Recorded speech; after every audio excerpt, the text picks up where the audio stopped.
We are, all of us, born into a lie. That there are those who are good and those who are evil. But these words mean nothing. In truth, the only measure of a soul is the strength of their will. Welcome to the Swain Champion Spotlight.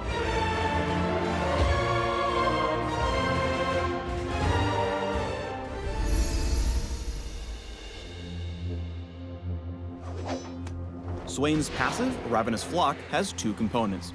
First, enemy champions leave behind soul fragments when they die. Shadowy ravens scavenge nearby soul fragments, healing Swain.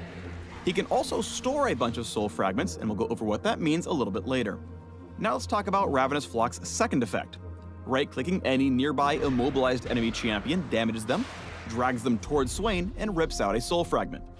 The drag has a moderate cooldown, so you'll have to choose the best victim when following up on area of effect lockdowns.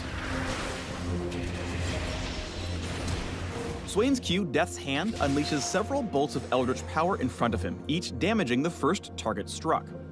Multiple hits on the same target deal reduced damage beyond the first.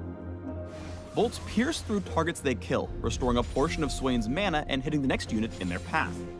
Take advantage of this in lane to shock your opponent through their low health minions, or refresh your mana pool wave clearing. Swain's W, Vision of Empire, opens a demonic eye at a target location, damaging and slowing all enemies in the area after a moderate delay. Champions hit by Vision of Empire take extra damage, grant Swain a soul fragment, and are temporarily revealed. Vision of Empire's range is freaking massive. It gives tons of versatility as a zoning,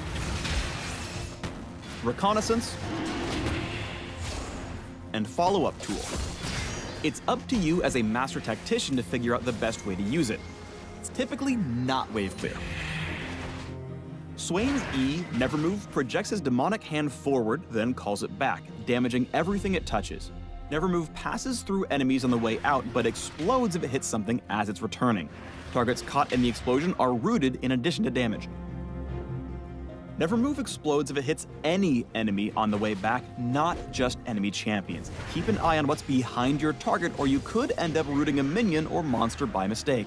Feels bad, Bird Dad. Watch for opportunities to follow up on Nevermove with your other abilities.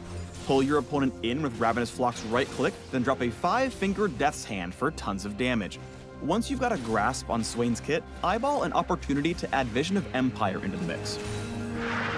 Swain's ultimate, Demonic Ascension, invokes his full power, granting a big chunk of health on cast and draining life from the nearest enemies for an extended duration, prioritizing champions. When Demonic Ascension ends, either by running down the duration or by reactivating after draining enough health, Swain casts Demon Flare, the payoff for collecting all those soul fragments. Swain crushes every fragment in his possession to unleash a nova of demonic energy, damaging the closest enemies around him.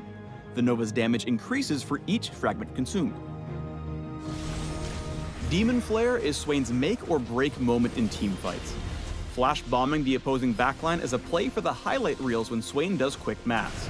But if you don't know 2 + 2 is 4, miscalculations will leave him stranded in the middle of a very angry enemy team with no access to his survival tools.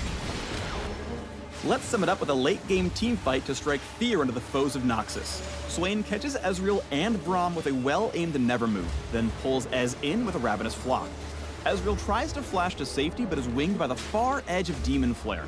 A few more pecks murder Braum, bringing the teamfight to a tidy conclusion. Thanks for watching the Swain Champion Spotlight. Click these links for more intel on the Noxian Grand General.